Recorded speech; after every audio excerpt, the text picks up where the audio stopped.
Pour la prochaine heure, vous écoutez Samedi de lire avec Amélie Boivin-Enfield. Une présentation des Éditions de l'Homme et de Recto Verso, éditeur. Bonjour tout le monde, bienvenue à l'émission Samedi de lire et cette semaine, c'est la 100e émission de Samedi de lire. Alors pour l'occasion, je vous présente une émission qui a été enregistrée à Bruxelles lors de la Foire du livre qui a eu lieu du 26 février au 2 mars. Cette année, le Québec était à l'honneur, alors j'ai eu la chance de m'entretenir avec beaucoup d'auteurs qui étaient présents là-bas. Alors dans l'émission que vous allez entendre aujourd'hui, les auteurs vont vous présenter leur plus récent ouvrage et également vont vous parler de leur expérience du côté de Bruxelles. Et en fin d'émission, vous allez entendre une entrevue avec David Fonkinos. J'en ai profité, je me suis entretenue avec lui parce qu'il était du côté de la Foire du livre. Moi, c'est un auteur que j'adore. Alors, vous aurez la chance d'entendre ça à la fin de l'émission. Bonne émission! Bonjour, ici Andrea Michaud, auteur de Bondré. C'est une histoire qui se passe autour d'un lac frontalier à la frontière donc entre le Québec et les États-Unis, plus précisément la frontière du Maine. Et c'est un endroit où les gens se retrouvent l'été et c'est une petite communauté d'anglophones et de francophones qui se retrouvent tous les étés. Anglophones et francophones se fréquentent peu à cause de la barrière linguistique.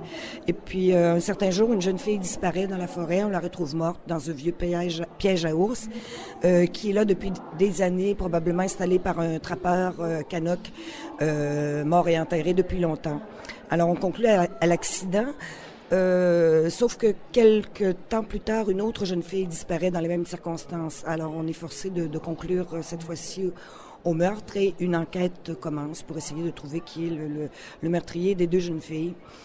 Et tout ça est enveloppé, si on veut, dans l'atmosphère des années 60, la musique et aussi dans le parler québécois des années 60, pour ce qui est des quelques dialogues que comprend le roman. Comment se passe votre expérience ici à Bruxelles? Ça se passe très bien. C'est une ville magnifique. Les gens sont accueillants. Le seul problème, je crois, c'est que les Bruxellois ne nous connaissent pas, nous, les auteurs québécois. Il y a des gens qui sont curieux, qui viennent nous voir, qui ont envie de découvrir un peu ce qu'on fait par chez nous. Mais dans l'ensemble, ils sont plus prudents, un peu frileux, parce que, pour la plupart, ils n'ont pas entendu parler de nous. Alors, j'espère que ce premier contact nous amènera à créer d'autres contacts et que, petit à petit, fidéliser un certain lectorat ici, parce que je pense qu'on a beaucoup de choses en commun. Bonjour, ici Christian Guépoliquin, auteur du Fil des kilomètres, qui raconte l'histoire d'un garagiste qui travaille dans l'ouest d'un continent, qui doit aller retrouver son père malade à l'autre bout du continent et qui est étrangement poursuivi par une panne d'électricité mystérieuse qui complique dangereusement son trajet.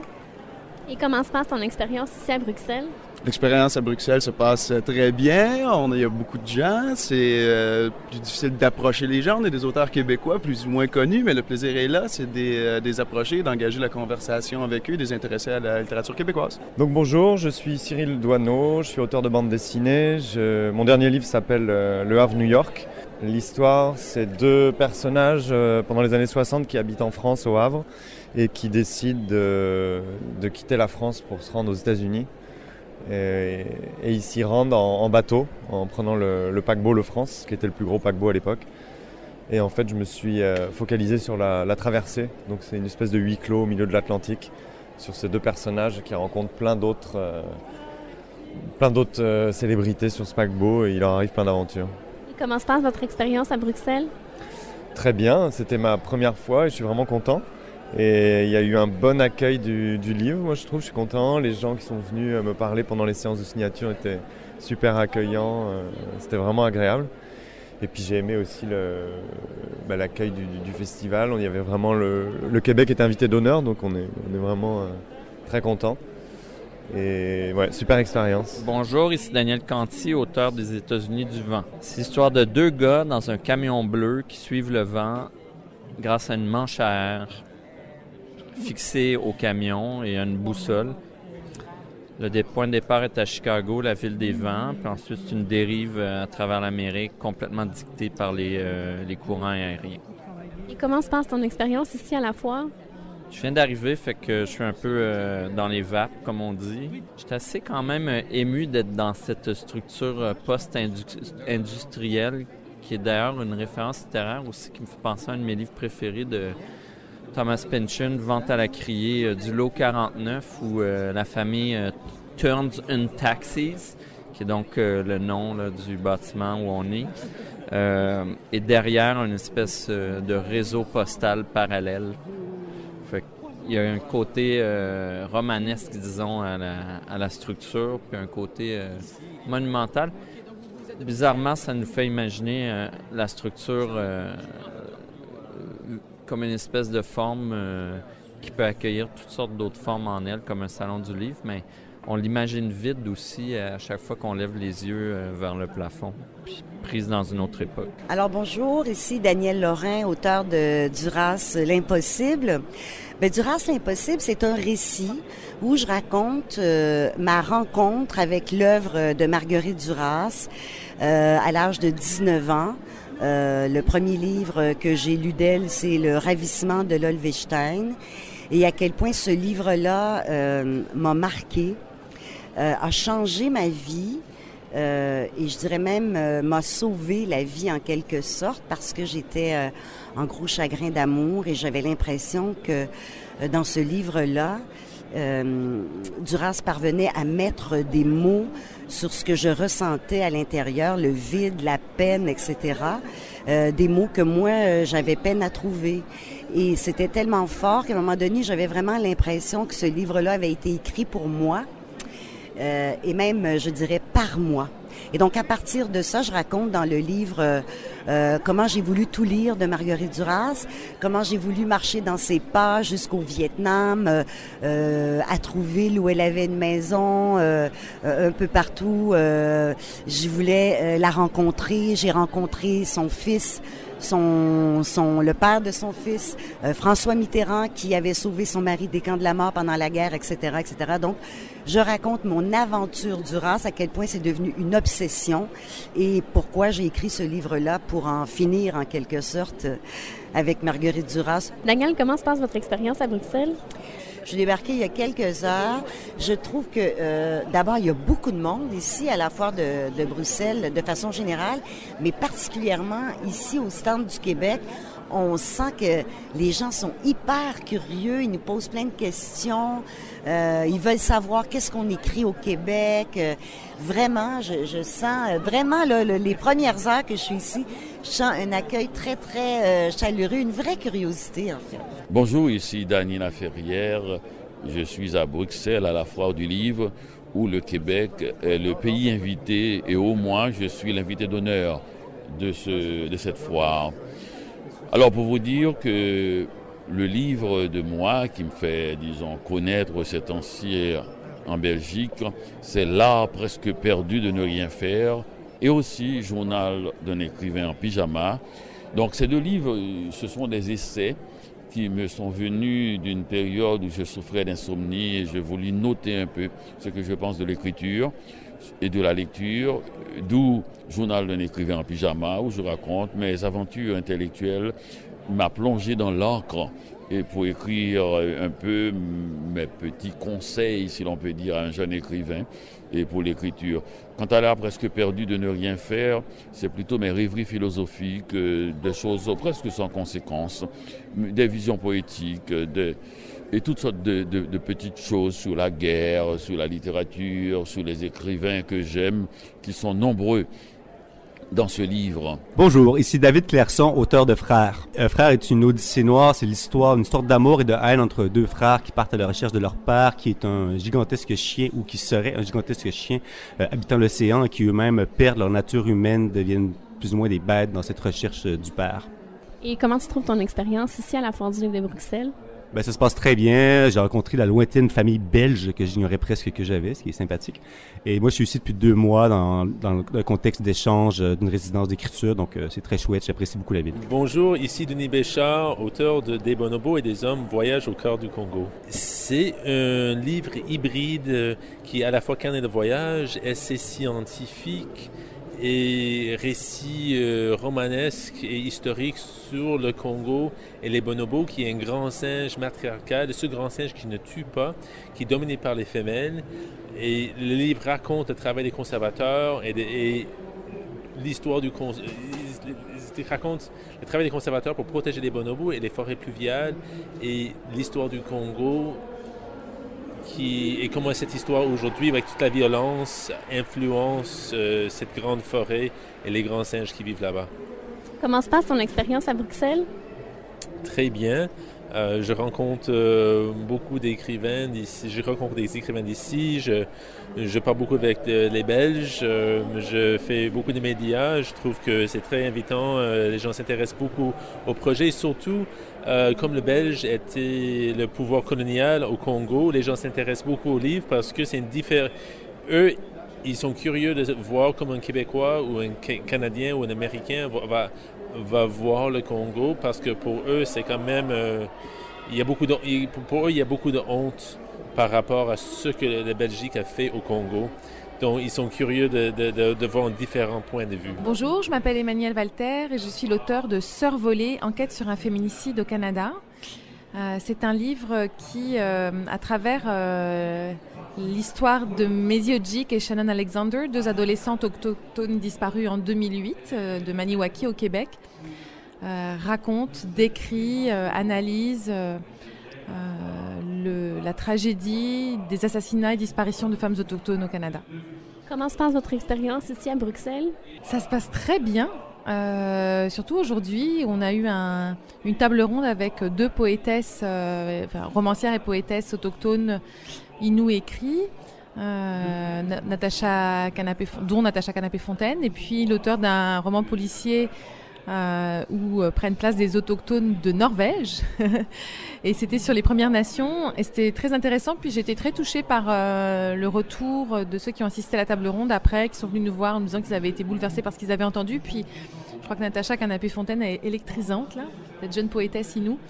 Elle plaît beaucoup, elle intéresse. Et non, c'était beau, puis les gens étaient vraiment touchés. Bonjour, ici Etsa Paventi, l'auteur des Souliers de Mandela, en compagnie de Philémon, mon fils de 6 mois. Les Souliers de Mandela, c'est l'histoire de cette jeune Québécoise qui, jusqu'à tout récemment, a une vie très facile et très confortable et qui va se retrouver à aller faire un stage à l'autre bout du monde, en Afrique du Sud, et par le fait même qu'il va être confrontée à un univers, à vivre dans un univers avec lequel elle n'est pas tout à fait complètement à l'aise au départ. Elle se retrouve à travailler parmi les plus pauvres des pauvres et du coup, dans des situations de survie, ce qu'elle a peu connu dans sa vie jusqu'à présent. Philémon, qui l'a lu, est tout à fait d'accord avec ce que je dis.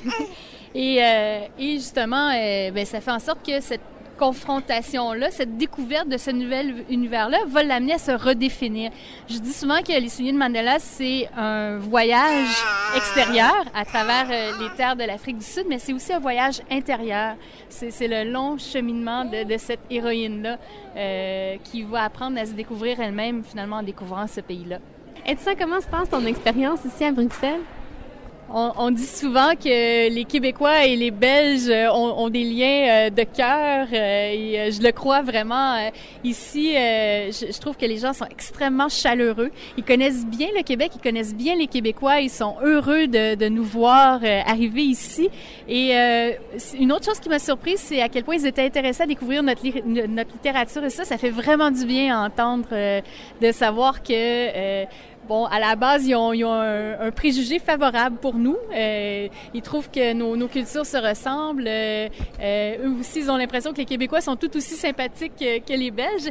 Et ils sont vraiment attirés. Ils ont envie de découvrir nos univers, nos voix, nos plumes. Et ça, c'est vraiment super. Les Éditions de l'Homme et Recto Verso éditeur vous rappellent que vous écoutez Samedi de lire avec l'auteur invité d'Amélie Boivin-Enfield. Vous êtes toujours à l'écoute de l'émission spéciale du 100e de Samedi de lire qui a été enregistrée lors de la Foire du livre de Bruxelles qui a eu lieu du 26 février au 2 mars. Bonjour, ici Gabriel Nadeau-Dubois, auteur de Tenir tête. Tenir tête, c'est à la fois un récit, politique et un essai de réflexion. C'est-à-dire, il y a à la fois, c'était une occasion pour moi à la fois de partager certaines choses qui me sont arrivées lors de mon engagement politique dans le mouvement étudiant, mais aussi une occasion de réfléchir au sens de ces événements-là, à ce que ces événements-là peuvent nous dire sur le Québec d'aujourd'hui, puis sur la direction que prend le Québec depuis les dernières années.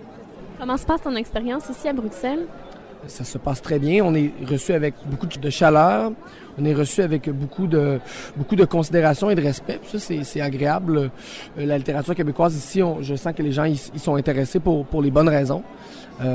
Pas par exotisme, mais par intérêt littéraire. Puis je suis même surpris à l'effet que les gens ont entendu parler de la mobilisation en 2012 et viennent me parler, me demander de quoi mon livre traite, puis on semble avoir envie de lire sur la situation politique du Québec. Donc c'est très agréable. Bonjour, ici Hélène Lépine, auteure de Un léger désir de rouge. C'est l'histoire de Toulouse, qui est une jeune trapéziste qui a 28 ans et qui menait sa vie de trapéziste d'une façon assez heureuse. Elle avait un amoureux Odilon et tout d'un coup, elle reçoit un diagnostic de cancer du sein.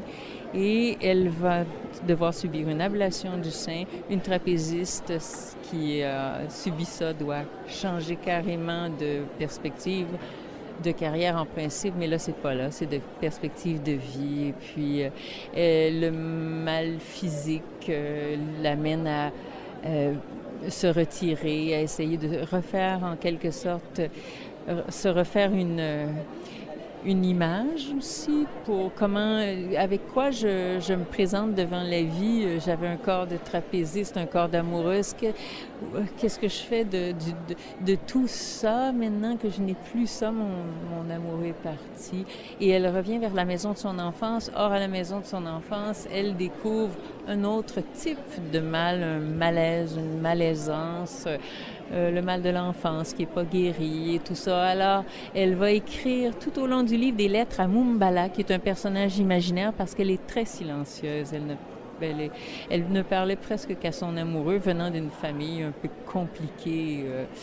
Alors, donc, c'est en parlant à Moumbala, tout au long des traitements de chimiothérapie dans la suite, c'est en parlant à Moumbala dans ses lettres qu'on va la suivre dans tous les moments que suppose le difficile retour vers le désir, sortir de la marge, la bordure de la vie dans laquelle elle s'est trouvée rangée quand on a 28 ans, on n'est plus du tout attirante, enfin tout ce qu'on peut dire. Elle va donc, comment elle va revenir, quitter la bordure de la vie et arriver vers quitter l'archipel des isolés, arriver peut-être vers ce que je dis dans le livre, le continent des autres, renouer avec. On va la suivre là-dedans grâce à cette parole qu'elle peut libérée en écrivant un personnage imaginaire. Et comment se passe votre expérience à Bruxelles? Mon expérience est absolument agréable, intéressante, beaucoup de belles rencontres, des découvertes aussi, découvertes tant d'auteurs québécois qu'on n'a pas toujours le temps de connaître personnellement, dont on a lu les œuvres qu'on a aimées ou dont on souhaitera lire les œuvres. Et puis, en même temps, le fait d'être publié chez une éditrice belge, Madame Luce Wilquin, fait que j'ai aussi toute cette expérience auprès d'auteurs belges, les auteurs de la maison. Alors, c'est arrivé dans une nouvelle famille. On vous présente les amis écrivains, les amis libraires. Alors, c'est vraiment une expérience doublement riche. Bonjour, ici Isabelle Arsenault, illustratrice de Jane, le renard et moi, et du livre Alpha. Jane, le renard et moi, c'est l'histoire d'une jeune fille qui se fait rejeter à l'école primaire où elle va par ses copines. Puis on ne sait pas trop pourquoi, c'est assez subtil. Puis finalement, elle retrouve un peu le goût de vivre, disons, ou un peu d'espoir en la vie à travers la littérature. Elle lit le livre Jane Eyre de Charlotte Brontë, puis à travers ça, elle se réfugie dans son imaginaire, puis donc lorsqu'il y a des séquences où elle lit son livre, les pages s'illuminent un peu, la couleur joue un rôle important dans ce livre-là, donc c'est un peu un livre tout en douceur pour aborder un sujet difficile qui peut être parfois un peu négatif, sombre, comme l'intimidation, mais tout en poésie et avec une touche d'espoir. Alpha, ça raconte pas grand-chose parce que c'est un abécédaire, donc c'est un imagier en fait, parce qu'il n'y a même pas de texte dedans, c'est juste des mots. Chaque lettre est représentée par un mot. C'est basé sur le code phonétique de l'alphabet de l'OTAN. Donc, c'est un alphabet qui est international, qui est connu à travers le monde des communications, surtout aériennes. Donc, disons, dans l'armée, quand on veut épeler un mot, on dit Alpha, Bravo, Charlie, Delta. Chaque mot représente une lettre. Comme ça, c'est plus clair dans les communications. Et puis moi, ce que j'ai fait avec ce livre-là, c'est que chacun des mots, je l'ai interprété à ma manière. Alors, c'est ça. Au fil des pages, on découvre un peu mon interprétation de chacun de ces mots-là. Donc, par exemple, Charlie, c'est pour Charlie Chaplin, mais aussi pour chapeau. Donc, on peut chercher un peu plus loin derrière les images, qu'est-ce qui se cache derrière chaque lettre et chaque mot. Et comment se passe ton expérience à Bruxelles? Super bien. C'est la deuxième fois que je viens à Bruxelles. Puis cette fois-ci, j'ai eu le temps plus de faire un peu de la touriste, de découvrir des bonnes choses à manger et à boire ici. Puis les gens sont super accueillants, les gens sont curieux, ils aiment découvrir les livres de la Pastèque, les livres du Québec. Je reçois plein de commentaires encourageants, donc c'est super agréable d'être ici. Vous êtes toujours à l'écoute de l'émission spéciale du 100e de Samedi de lire qui a été enregistrée lors de la Foire du livre de Bruxelles qui a eu lieu du 26 février au 2 mars. Bonjour, ici Josée Bournival, auteure de la série Bébé Boom. Bébé Boom, c'est l'histoire de 4 femmes qui tombent enceintes en même temps mais qui vont vivre la grossesse de manière vraiment différente les unes des autres. Au-delà des ventres qui s'arrondissent et des hormones de grossesse fluctuantes, c'est le voyage humain de la maternité que j'avais envie de raconter. Donc dans le premier tome, on suit ces femmes-là du moment où elles tombent enceintes jusqu'à l'accouchement. Le tome 2 nous présente le congé de maternité. Et le tome 3, qui est à venir possiblement d'ici la fin de l'année 2015, nous les présente au moment où elles essaient de retourner à la vie d'avant, réintégrer le marché du travail, perdre le surplus de poids, etc., etc. Donc, ce sont les différents booms qui arrivent dans notre vie quand on choisit d'être parent. C'est ce que j'exploite à travers Bébé Boom. Et comment se passe ton expérience ici à Bruxelles? Mais super bien. Je trouve ça très intéressant. Pour moi, c'est très différent d'être ici versus le Québec parce qu'au Québec, il y a beaucoup de gens qui me connaissent de la télévision. Donc, par exemple, au Salon du livre de Montréal, il y a des gens qui vont venir me voir qui n'ont même pas lu mon livre, qui ne savaient même pas que j'en avais écrit un, mais qui me reconnaissent de la télé, qui viennent me jaser. Ici, quand on vient me voir, c'est vraiment pour mon roman. Donc, c'est très particulier pour moi. C'est comme si mon livre me précède alors qu'au Québec, ça a été le contraire. Donc, c'est une expérience qui est différente. Et moi, le tome 1 de Bébé Boom est sorti en juin de l'an dernier. Donc, ça fait quand même quelques mois. Et il y a quand même beaucoup de lectrices qui m'ont écrit depuis la sortie du livre. Et moi, je trouve terriblement touchant de voir que mes émotions, mon vécu comme maman, peuvent toucher au-delà des frontières de notre province. De voir que les émotions sont universelles, que c'est pas parce qu'on est une maman québécoise qu'on se sent de telle manière, que ça transcende finalement les frontières. Ça, je trouve ça vraiment le fun. C'est ma première expérience avec un livre à l'étranger, donc je suis très, très heureuse. Bonjour, ici Kim Thuy, auteure de Man. L'histoire de Man, j'aime croire que c'est des histoires d'amour, ou non, l'histoire des amours. Amour amical, amour maternel, amour d'amour, comment on dit ça? Amour-passion? Amour avec l'autre sexe? Mais j'aime croire que c'est un livre qui parle ou qui raconte les différentes façons d'aimer ou exprimer son amour pour quelqu'un d'autre. Comment se passe ton expérience ici à Bruxelles, Kim? Ben, jusqu'à maintenant, je viens juste d'arriver, donc j'ai pas mangé de gaufres encore. Alors, ma conclusion, c'est que je suis pas encore tout à fait satisfaite ou sinon, je suis pas tout à fait arrivée encore à Bruxelles. Est-ce que c'est ta première fois ici? Non, c'est ma deuxième fois. La première fois, c'était avec un ex amoureux. Ouais, donc j'ai envie de retrouver ce goût-là de gaufres. Pas de lui, par exemple, juste des gaufres. Bonjour, ici Larry Tremblay, l'auteur de L'Orangeraie. En fait, L'Orangeraie, c'est un roman assez court qui met en scène deux enfants, deux garçons de 9 ans. Ce sont des jumeaux et leurs parents doivent faire un choix difficile, tragique, car l'un des deux jumeaux devra porter une ceinture d'explosifs pour commettre évidemment un crime de guerre, pour venger la mort de leurs grands-parents. Et tout le roman est basé sur la difficulté de ces choix que les gens doivent faire en temps de guerre. Et comment se passe votre expérience ici à la foire? Je débarque de l'avion aujourd'hui, donc j'apprécie la bière belge et de rencontrer aussi des gens. J'aime beaucoup rencontrer des nouvelles personnes, dont vous. Alors, ça se passe très bien, plutôt bien. Et puis, j'essaie que mon décalage horaire diminue de minute en minute. Parce que je pense que là, j'arrive à avoir un cerveau assez complet, là. On a un beau stand du Québec ici à la foire. Oui, vaste, immense, avec des libraires qui sont charmants et bien compétents. Je suis très content. Bonjour, ici Lionel Noël, auteur de Brouillard d'automne. Mon livre, pour résumer, c'est l'histoire d'un correspondant de guerre qui se retrouve en plein cœur de la bataille des Ardennes en décembre 1944 en Belgique. Et comment vous trouvez votre expérience ici à la Foire du Livre? C'est ma deuxième expérience ici. On était venu l'année dernière pour le lancement de Brouillard d'automne et les éditions à lire ont décidé de me reprendre avec cette année pour voir quels ont été les impacts un an après. Impact économique et impact culturel aussi, voir comment la distribution s'est déroulée. Bonjour, ici Marie Potvin, auteure de Les héros, ça se trompe jamais. Les héros, c'est une saga romantique en 3 tomes. C'est l'histoire de 3 frères, 2 héros, 1 zéro, et leurs tribulations amoureuses qui vont s'étaler sur l'espace de ces 3 livres-là.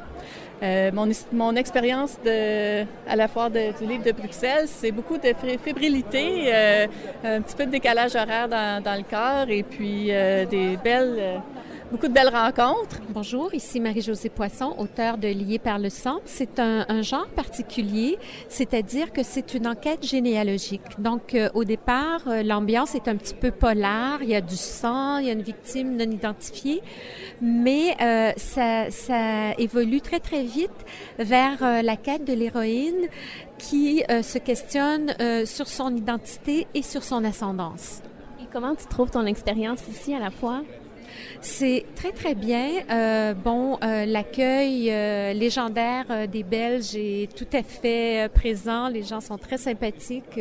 Le public est agréable.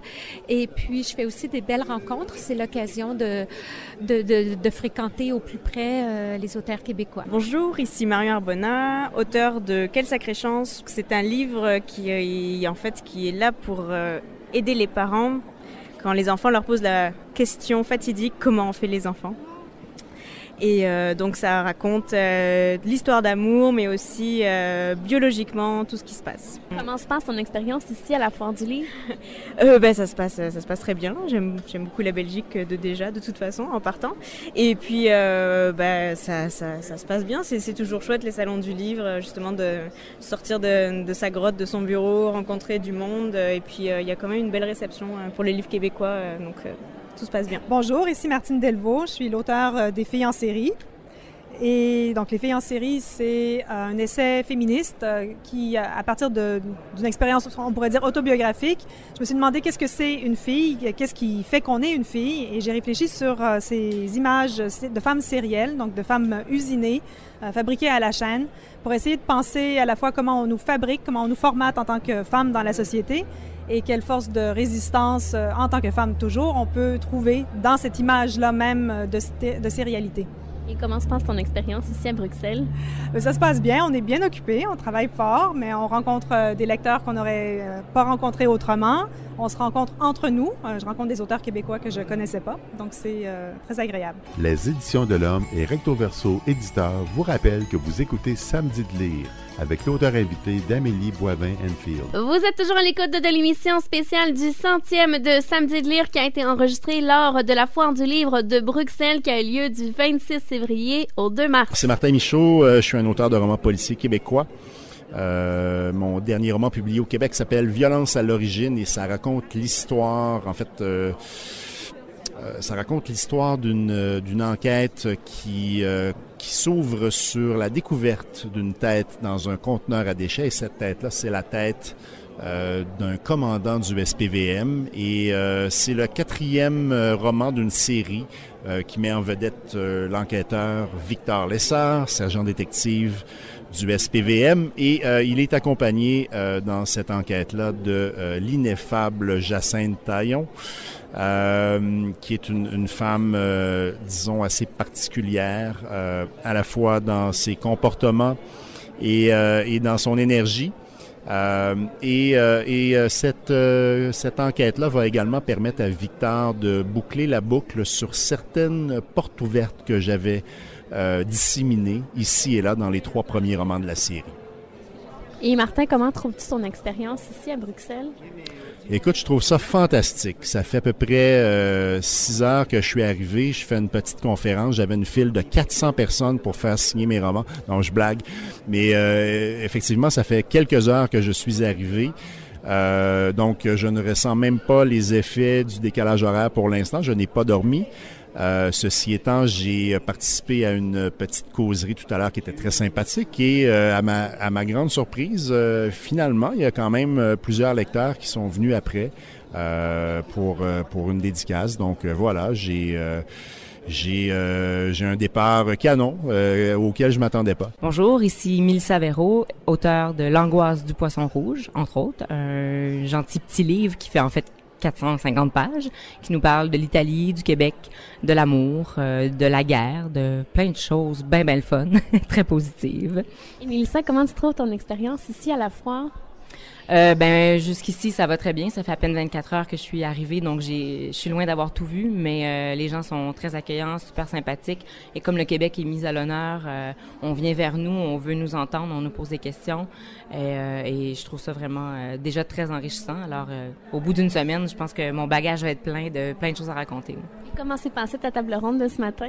Très bien. On a parlé de plein de choses. On avait un thème de base qui nous rattachait, auteurs d'une même génération. On est parti dans toutes sortes de directions vraiment intéressantes. Et ça me donnait envie de poursuivre la réflexion sur ma table d'écriture. Finalement, il y a plein de sujets qui doivent être abordés. C'était un beau point de départ. Bonjour, alors ici Maude Veilleux, auteure du Vertige des insectes. Dans mon livre, on suit Mathilde, qui, suite au décès de sa grand-mère, essaie de combler le vide affectif en ayant un enfant. Donc, c'est un peu une espèce de psychose autour de la maternité.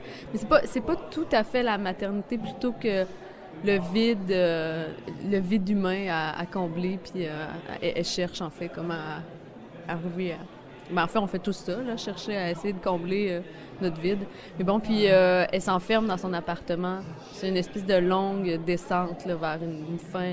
Je ne donnerai pas les détails, mais vers une fin tragique. Est-ce que je peux dire tragique? Oui, tragique. Voilà. Et comment se passe ton expérience ici à Bruxelles, Maud?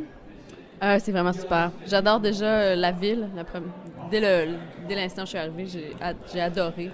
C'est pas la frénésie de Paris. Là. C'est vraiment une ville qui a échelle humaine. En fait, c'est un peu ridicule de dire ça parce que qu'est-ce qui est pas à échelle humaine finalement, mais bon. Et puis la foire, c'est incroyable. Là. J'ai rencontré des éditeurs belges. J'ai des coups de cœur là, pour une petite maison d'édition qui s'appelle Esperluette. C'est fantastique ce qu'ils font. Très beaux livres. Puis évidemment, d'être dans le contexte avec les auteurs, les éditeurs, des libraires. Vraiment, c'est des belles rencontres. Bonjour, ici Michel Rabaliati. Je suis auteur de la série Paul. Paul fait ceci, Paul fait cela.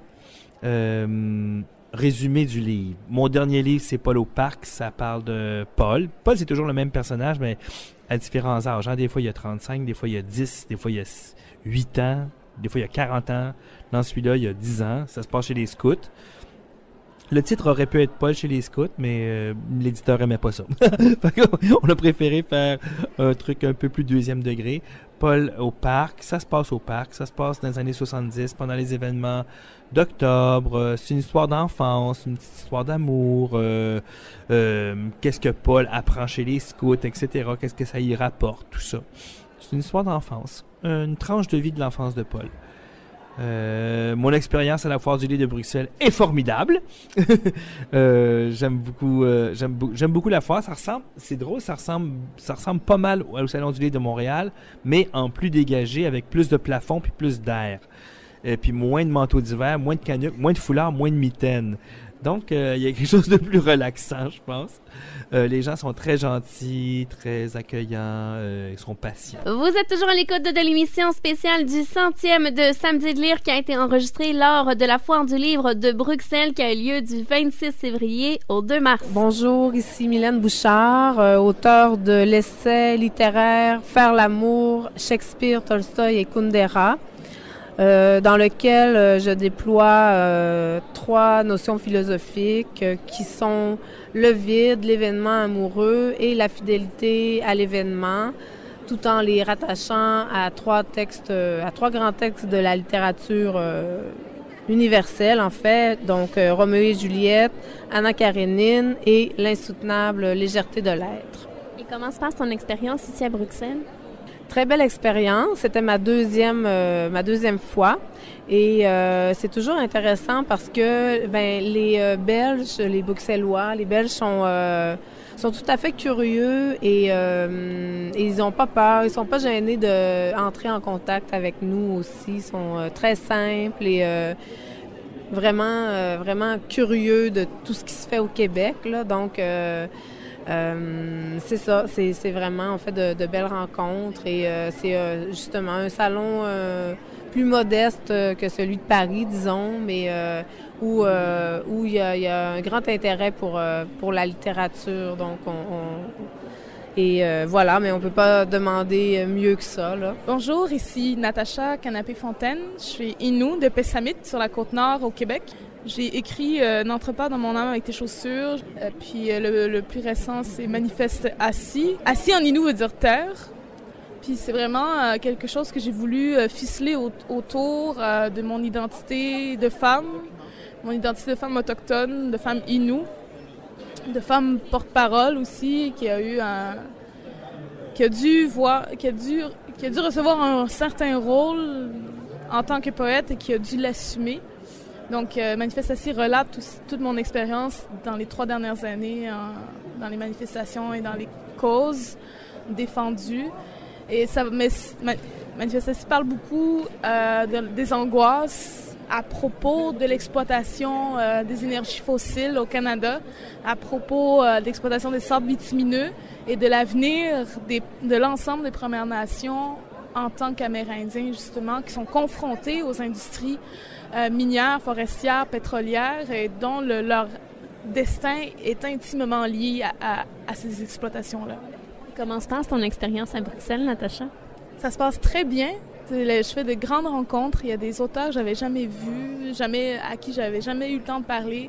Puis on se retrouve ici ensemble, puis on s'amuse très bien. Puis c'est extraordinaire. Les gens sont doux, sensibles, sont vrais.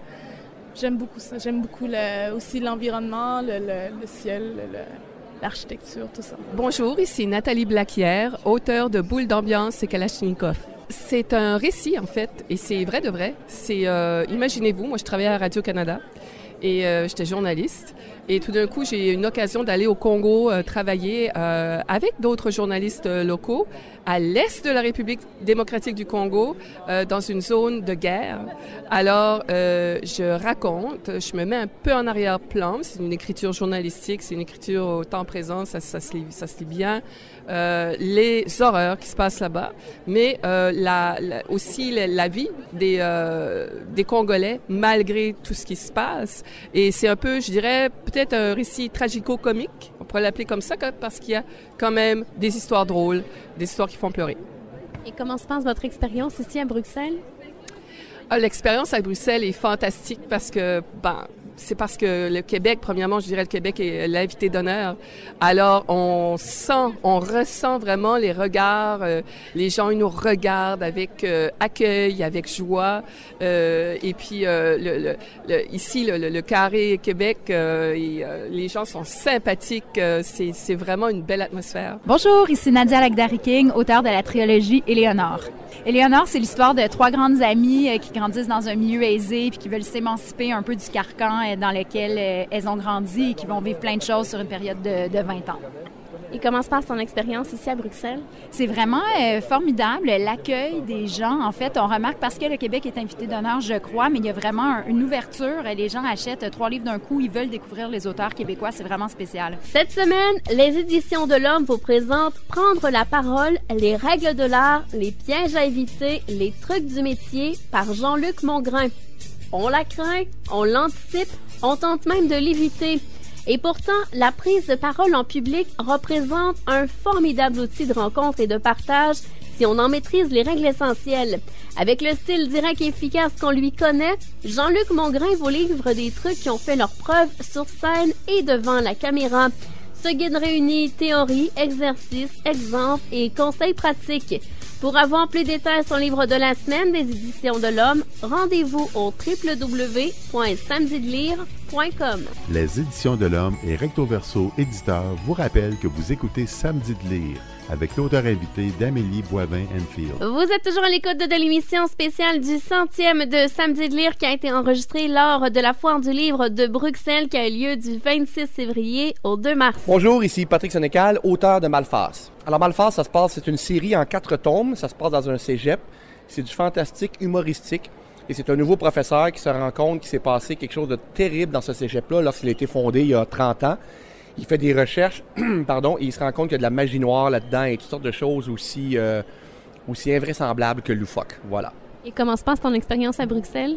Ça va très bien parce qu'on est un gros paquet d'auteurs québécois, donc on se rencontre, on mange ensemble, on prend un verre, on rencontre des lecteurs européens. C'est vraiment... ça serait bien ingrat de se plaindre d'avoir une aussi belle occasion de venir rencontrer des gens et de se retrouver entre nous. Alors je suis très enthousiaste. Ici Richard Sainte-Marie, auteur de Repentir. L'histoire, c'est que c'est un galeriste qui est assassiné dans sa galerie, mais en même temps qu'un vieux policier qui n'a pas d'affaires là, donc qui est en congé. Alors on se demande pourquoi. Mon policier, Francis Pagliaro, enquête sur ces meurtres. Et plus il interviewe, il questionne des suspects ou des témoins, plus il en apprend sur la victime. Et on va s'apercevoir que la victime est un véritable salaud. Donc, ça va évoluer. En même temps, donc il faut trouver qui est le coupable, comme c'est un roman policier. Mais en même temps, on va avoir l'histoire d'un petit garçon de 5 ans en alternance avec l'histoire policière. Un petit garçon de 5 ans qui devient un artiste. À la fin du livre, il y a 51 ans. Et ces deux histoires vont se croiser et ils vont participer à la solution de l'énigme. Et comment se passe ton expérience ici à Bruxelles? Ah, c'est formidable. Je connais Bruxelles parce que j'ai joué ici comme musicien il y a une trentaine d'années. Bruxelles a beaucoup changé, mais ici, on est tellement d'heures à la foire que j'ai pas eu le temps de voir, mais ce que j'ai vu de Bruxelles a beaucoup changé. Mais j'aime beaucoup Bruxelles, j'aime beaucoup les Belges, sont un peu comme nous, les Belges, sont très fraternels. La foire, c'est formidable d'avoir les ventes que je suis en train de faire, c'est des ventes records, je devrais dire, c'est formidable. Mais aussi, on a le temps de parler aux gens, non seulement aux lecteurs, mais on rencontre des producteurs, on rencontre des libraires. Il y a une fête presque à chaque soir. Là, on se mélange des éditeurs, des distributeurs, des Européens autant que des Québécois. Je rencontre des Québécois que je connaissais à peu près pas, mais maintenant, on se fréquente parce que on est au même hôtel ou on est dans les mêmes événements. Non, c'est une expérience vraiment très enrichissante. Et ça fait connaître le livre québécois ici. Et c'est la porte d'entrée parce que la porte d'entrée par la France est très difficile pour le livre québécois, mais peut-être en passant par la Belgique, on va y arriver. Bonjour, je suis Rodney Saint-Éloi, auteur de Jacques Roche. J'ai écrit cette lettre qui est un recueil de poèmes assez dramatique parce que je parlais Jacques Roche, c'est un ami, c'est un frère qui a été kidnappé, qui a été assassiné en Haïti. Et ça m'a pris 7 ans pour écrire ce livre, pour en fait faire le deuil, pour réparer cet acte horrible. Et moi, je suis en exil à Montréal. Et quand on est en exil, dans le dépaysement, l'exil, c'est que c'est pas le pays qui nous échappe, mais ce sont les visages qu'on aime. Et le visage du pays, pour moi, c'était Jacques Roche. Donc quand il a disparu, j'ai beaucoup pleuré. Et donc ces livres, c'est pour réparer, c'est pour amener la lumière là où les bourreaux pensaient qu'il y avait la mort. Donc j'ai essayé de mettre la lumière. Donc ce livre a été adapté au théâtre. Donc les jeunes ont récupéré en fait la lumière qu'il y avait dans le livre. Donc c'est important quand j'arrive en Haïti de voir le nom de Jacques Roche cité, mais pour parler plutôt de résistance. C'est un livre qui parle beaucoup de résistance, de comment la mort ne peut pas triompher de la mort. La mort doit ouvrir le chemin vers la lumière. Donc c'est ça, Jacques Roche, je t'écris cette lettre. C'est un livre d'amour, d'amitié, de tendresse entre deux amis. Et comment se passe votre expérience à Bruxelles? Bruxelles, c'est une ville que j'aime parce que j'ai beaucoup d'amis ici. Donc le livre, c'est fait pour qu'on rencontre des gens, pour qu'on développe cette altérité, pour qu'on sourie ensemble, pour qu'on soit ensemble. C'est un acte de vie, c'est comme si on mangeait ensemble. C'est autour d'une table, il y a des livres, il y a du rire, il y a des regards, Donc c'est ça, à Bruxelles, je viens ici tous les ans pour voir des amis, pour rencontrer du monde, et ça fait plus de 10 ans que tous les ans je suis ici, comme auteur, comme éditeur. Donc c'est bien, parce que les gens sont curieux ici, les gens nous découvrent, les gens posent un certain nombre de questions, et les gens de tous les âges, comme ils sont ici, ils sont curieux, ils sont beaux. Et c'est ça, cette humanité aussi. Vous êtes toujours à l'écoute de l'émission spéciale du 100e de Samedi de lire qui a été enregistrée lors de la Foire du livre de Bruxelles qui a eu lieu du 26 février au 2 mars. Alors bonjour, je suis Rosette Pipard et je suis l'auteur de mon 8e livre qui s'appelle Le bonheur d'être soi selon Sœur Angèle. En fait, je connaissais Sœur Angèle depuis très très longtemps. Je l'avais eue comme présidente d'honneur dans des événements et tout ça, et je voyais cette femme qui irradie la joie. Et qui parle de tout sauf du bon Dieu. C'est une religieuse, mais qui est très connue évidemment au Canada et qui est animatrice à Radio-Canada depuis plus de 50 ans. Et je lui ai demandé si elle était d'accord que j'écrive un peu sur sa philosophie de vie. Et elle m'a dit oui, pourquoi pas. Et on s'est prêté au jeu, donc on s'est rencontrés très souvent. Et de façon très simple, je lui ai posé une centaine de questions sur la vie, des questions que tout être humain se pose. Et très simplement, elle m'y a répondu. Donc, c'est un langage qui est très accessible, mais qui est très philosophique et qui est très, très profond. Je pense que ça peut aider pas mal de gens à rester dans la joie de l'instant. En fait, on pourrait dire qu'elle est même bouddhiste, finalement, tellement elle prône l'écoute de l'autre, l'importance d'aimer tous les êtres humains. Et qu'au plus on aime, au plus on écoute, au plus on reçoit en retour, finalement, le bonheur que l'on incarne. Et comment se passe votre expérience ici à la foire? Ah, c'est très agréable. Moi, je suis née en Belgique, mais ça fait 35 ans que je suis au Québec et j'adore ça. J'adore de rencontrer d'autres écrivains, d'autres éditeurs et puis de faire des découvertes ici à la foire. C'est toujours très stimulant. Bonjour, ici Sophie Bienvenue, auteure de Chercher Sam. Chercher Sam, c'est l'histoire de Mathieu, qui est un itinérant qui perd son chien. Et ça l'amène à retracer ce qui l'a amené dans la rue. À la foire de Bruxelles, pour moi, ça donne une belle leçon d'humilité. Parce qu'il n'y a pas grand monde qui me connaît et qui vient me voir, donc c'est bon pour mon ego. C'est Sophie Rondeau, auteure de Cupcake et Claquettes. Alors la série Cupcake et Claquettes, c'est l'histoire de deux jumelles identiques mais qui ont vraiment une personnalité très différente et on les suit du début du secondaire 1 jusqu'en secondaire 3 à travers différentes péripéties. Et comment se passe ton expérience à Bruxelles? Ça se passe super bien. Je rencontre plein de lectrices et plein de gens très, très intéressants. Donc, j'aime beaucoup mon séjour. Bonjour, ici Suzanne Desserre, auteure de Tsuki, Princesse de la Lune, un conte musical. C'est un vieux conte millénaire. C'est l'histoire d'une petite fille qui atterrit dans une forêt de bambou, qui est élevée par le vieux monsieur et la vieille dame qui l'ont trouvée. Et elle doit se marier, elle impose des épreuves au prince, ses soupirants. Et ces épreuves-là vont faire voyager les princes à travers le monde. Alors pour moi, c'est le plaisir d'entendre toutes sortes de musiques, en plus des musiques japonaises, du conte japonais. Et comment se passe votre expérience à Bruxelles? Ah, c'est un pur plaisir, de très belles rencontres, tout le monde est de bonne humeur, on aime beaucoup les Québécois, les Québécoises. Alors, même si on parle un peu, on rit un peu de notre accent, mais c'est toujours très convivial et très amusant. Les Éditions de l'Homme et Recto Verso éditeur vous rappellent que vous écoutez Samedi de lire avec l'auteur invité d'Amélie Boivin-Enfield. Vous êtes toujours à l'écoute de l'émission spéciale du 100e de Samedi de lire qui a été enregistrée lors de la Foire du livre de Bruxelles qui a eu lieu du 26 février au 2 mars. Bonjour, ici Sylvie G, auteure de Kelly McDade, dont le premier tome s'intitule L'APA. C'est une série pour adolescents. C'est un roman policier jeunesse. C'est important de dire qu'on ne parle pas de crimes sanguinolents. C'est toujours abordé avec humour, même si les sujets traités sont importants. Donc, Kelly est une adolescente qui est ordinaire, mais qui va être impliquée dans des histoires extraordinaires.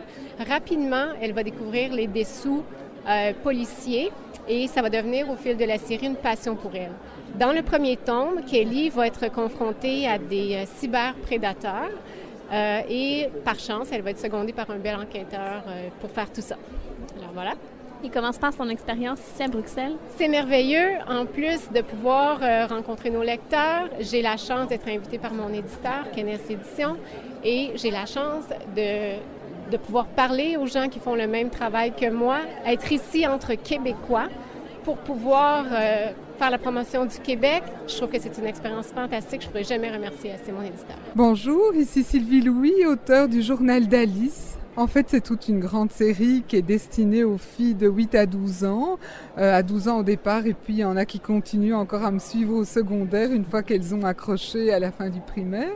Et puis donc, l'histoire d'Alice, c'est une pré-ado, donc en 5e et en 6e primaire. Et puis, il va y avoir aussi le début du secondaire. Et Alice, elle raconte tout ce qui se passe dans sa vie avec sa famille. Alice a une sœur, sa maman attend un bébé dans le tome 1. Et puis, elle a aussi un chat, voilà. Mais surtout, elle a des amis en classe. Ses amis, c'est bien important. Alors, sa meilleure amie, Marie-Ève, ses autres amis, Africa, Karim, les deux Catherine, Jade, etc.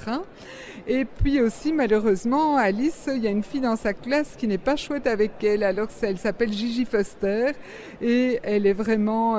elle la prend de haut, c'est ça, elle lui lance des fois des petites piques et tout. Et puis, c'est pas facile pour la pauvre Alice, mais elle va à ce niveau-là. Mais sinon, elle va apprendre à s'affirmer. Par exemple, dans le tome 7, vraiment, elle va dire non une fois pour toutes à l'intimidation. Donc c'est vraiment un journal intime pour les filles du primaire et puis qui se passe en 5e et 6e primaire. Comment se passe votre expérience à Bruxelles? Oh, excellente. Écoutez, c'est vraiment sympathique parce que moi, je suis bruxelloise, je suis belge d'origine. Je vis à Montréal depuis 27 ans. Et puis, moi, d'abord, quand j'étais jeune, j'ai toujours fréquenté la foire du livre à Bruxelles comme lectrice. Et puis là, c'est sympathique parce que c'est la première. Moi, j'ai toujours rêvé de revenir, en tout cas comme auteur. Cette année-ci, c'est la première fois et donc c'est sympathique parce que je fais partie du stand du Québec qui, en passant, est un stand magnifique. Il est vraiment très beau, très grand et puis très dynamique. Il y a plein de monde. C'est vraiment une belle énergie. Bonjour, ici Virginia Pesema-Peyo-Bordelot, auteure de L'Enfant Hiver. Ça raconte l'histoire d'une femme qui perd son enfant, son fils, qui décède autour de 37 ans. Et c'est une mère donc qui revient sur sa vie, sur la vie de cet enfant et sur les passés qui finalement a eu raison de la vie de cet enfant. Et c'est une mère qui finalement, grâce justement à la présence de son fils, découvre la lumière à la fin du livre. Comment se passe votre expérience ici à la Foire du livre de Bruxelles? Je viens tout juste de commencer et j'aime bien, c'est très animé. On entend Daniela Ferrière d'ailleurs derrière. Et non, j'aime bien et j'ai eu beaucoup de témoignages tout à l'heure parce que j'étais en séance de signature de personnes qui ont déjà lu mes livres puis et qui sont aussi étudiés, donc des gens qui font des maîtrises et puis tout. Bon, je dis wow, c'est vraiment, oui, j'aime beaucoup. Monsieur Fankinos, pourquoi avoir décidé d'écrire un livre sur le destin tragique de Charlotte Salomon? Moi, j'ai pas vraiment décidé, ça s'est imposé, ça a mis beaucoup de temps d'ailleurs à pouvoir être concret parce que j'ai découvert l'œuvre de Charlotte Salomon il y a 8 ans à Paris. Ça a été pour moi un choc esthétique, émotionnel très très fort. J'étais fasciné par elle, par son œuvre et aussi par sa vie, par qui elle était. Les deux sont liés d'ailleurs parce que c'est une œuvre picturale autobiographique. Et donc c'est une femme qui ne m'a jamais quitté, une œuvre qui m'a toujours hanté. Et j'ai mis des années à pouvoir recomposer sa vie parce qu'il y avait très peu de documents sur elle et à pouvoir enfin écrire ce livre, Charlotte, sur elle et tout faire pour que les gens la découvrent. Une peine qu'on connaissait très très peu. Très très peu. Moi j'ai essayé de charlottiser tout le monde depuis des mois et des années. Et c'est merveilleux parce que je pensais que le livre, voilà, je me disais que si quelques lecteurs allaient lire le livre, allaient la découvrir. Mais là, c'est vraiment le destin du livre est exceptionnel. Et du coup, il va y avoir des plaques commémoratives partout où elle a vécu. Il va y avoir des éditions de catalogue, il va y avoir des expositions à nouveau. C'est, au-delà de mon livre, c'est extrêmement émouvant de de faire revivre cette femme qui est pour moi un exemple aussi de courage et de force, parce que c'est quelqu'un qui a composé une œuvre picturale extraordinaire dans des conditions si difficiles. Et vous avez remporté plusieurs prix, c'est au-delà de vos espérances, la réaction des gens par rapport à Charlotte? Ah oui, bien au-delà de mes espérances, hein, parce que le prix Renaudot, qui est un prix très prestigieux, j'étais en finale du Goncourt. Le prix Goncourt des lycéens, ça a été extrêmement émouvant parce que tous les lycéens ont vraiment plébiscité le livre. Et ça a été magnifique qu'ils découvrent tous Charlotte, comme si elle rentrait dans leur vie. Et puis j'ai la chance incroyable que le livre maintenant va sortir dans de nombreux pays. Donc je vais voyager pour défendre mon livre, mais aussi pour défendre l'œuvre de Charlotte.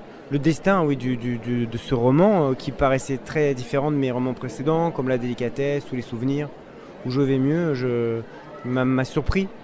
Mais c'est magique. Et en ce moment, vous travaillez sur quoi? En ce moment, je travaille sur rien parce que après Charlotte, j'ai pas pu du tout reprendre un nouveau livre. Donc je continue à penser à elle, aux expositions qui vont venir, aux commémorations, voilà, pour qu'elle existe. Voilà, c'est mon occupation principale, toujours Charlotte. Et quand vous écrivez l'inspiration, vous la puisez où? Pour ce livre-là, c'est très particulier. Parce que, même si j'ai fait beaucoup de recherches, je suis allé sur tous les lieux de sa vie, j'ai enquêté, l'inspiration, elle est pas de l'ordre de l'imagination, dans le sens où c'est un personnage qui a existé. Et elle a en plus fait une œuvre autobiographique, des tableaux autobiographiques, donc je me suis inspiré de ça. Après, quand j'écris La délicatesse ou Les souvenirs, ce sont plus liés à l'imagination, des choses que je peux voir, je prends des notes. Et quand vous écrivez, est-ce que vous avez besoin d'un endroit tranquille ou un endroit où il y a du bruit, de la musique? Ni l'un ni l'autre, mais j'aime bien moi écrire quand je sais pas où je suis, c'est-à-dire dans les trains, dans les hôtels, quand je voyage. J'ai pas besoin d'avoir un endroit précis. Et est-ce que vous pensez venir nous voir au Québec bientôt? Je suis venu 2 fois l'année dernière, je suis venu au Festival Métropolis Bleu. J'ai adoré et c'est vrai que là, on m'a invité au Québec pour la sortie du film Les souvenirs, venir avec Jean-Paul Rouve. Mais malheureusement, je ne peux pas venir, alors il va venir tout seul défendre le film et vraiment, je suis très heureux du film qu'il a fait. Il a adapté mon roman Les souvenirs, c'est un très très gros succès en France. J'espère qu'il aura un bon accueil aussi au Québec, mais je viendrai plus tard, peut-être au prochain Salon du Livre. C'est déjà tout pour l'émission de cette semaine. Pour avoir tous les détails sur le livre dont on a parlé dans l'émission, je vous invite à vous rendre sur le site web au www.samedidelire.com et vous allez retrouver le plus récent coup de cœur des auteurs et le prochain livre qu'ils veulent lire. Bonne semaine, à la semaine prochaine. L'émission Samedi de lire vous a été présentée par les Éditions de l'Homme et Recto Verso éditeur.